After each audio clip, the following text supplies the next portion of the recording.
would sing a song. And I said, I'm very, very honored, but I think I should have just one job.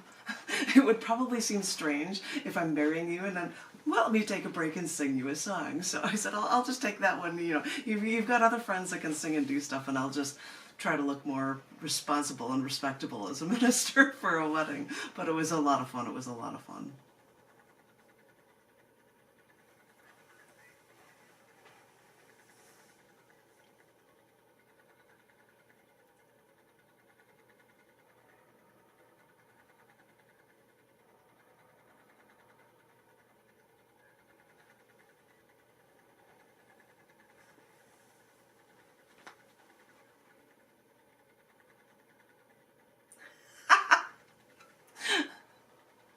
Yep.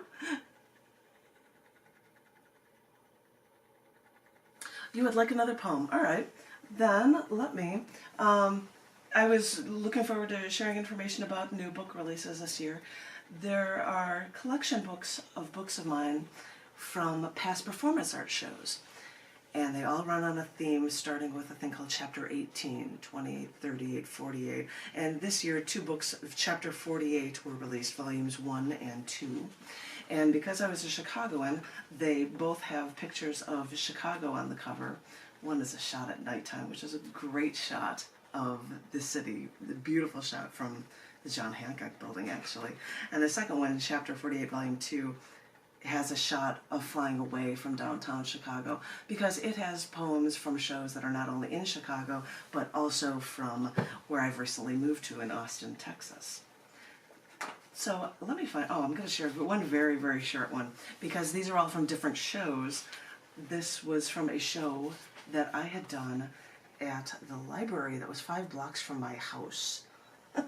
And it had a bunch of different themes, but I'm just going to share one with you, and it's a very short one called Witnessing Hitler's Reign.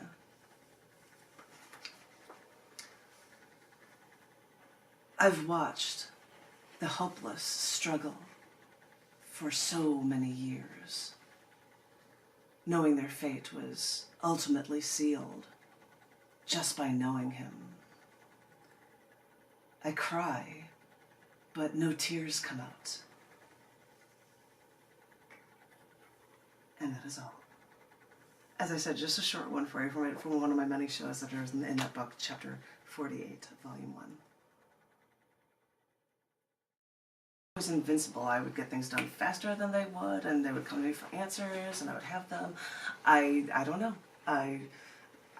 It's just it's come second nature to me right now, just to be able to do all of these things. Right now I'm not singing with a band, so I'm having more time for dealing with books, or the only performance art regular shows I have are readings once a month at a bookstore here in Austin at Half Price Books, and the next one is this next Wednesday on March 6th. I'll be at Half Price Books, where people have a series of 10-minute poetry readings. Usually, for me, they are readings from brand new books of mine. I have done a lot of reading for the last month, so I might be reading not only things from Scars Publications books, but also poems that are new of mine, because I made a New Year's resolution this year for 2019 that I was going to write a poem every day of the year. That's... sometimes I...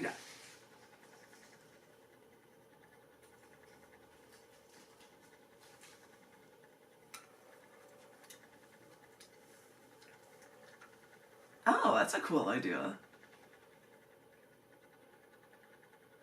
Yeah, my husband is really impressed that I have kept it up for one every day so far this year. Sometimes, lucky me, I would get submissions for a magazine, and I would get a piece of prose, oftentimes for Down in the Dirt. Flash fiction is what's accepted, up to 1,600 words.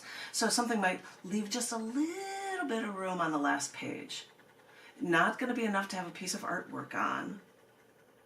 And I'm not going to cram somebody else's poem, so I might come up with a haiku related to that story and put that in. So sometimes when it comes to that day, I'm like, hey, that's going to be my poem of the day, because I have to do a haiku as an assignment for the magazine.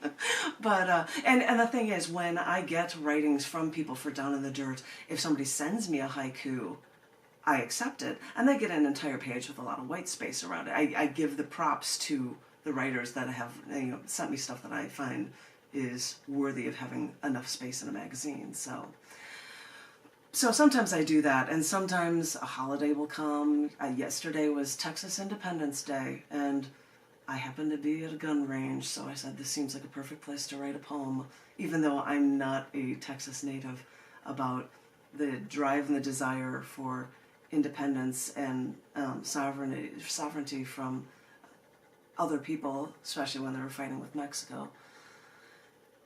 So I thought, I'll do that, or, something else. The Reichstag fire, there was an anniversary of that, so I wrote a long World War II piece, because I happen to know a lot of stuff about World War II and Hitler's, so sometimes they get long and drawn out.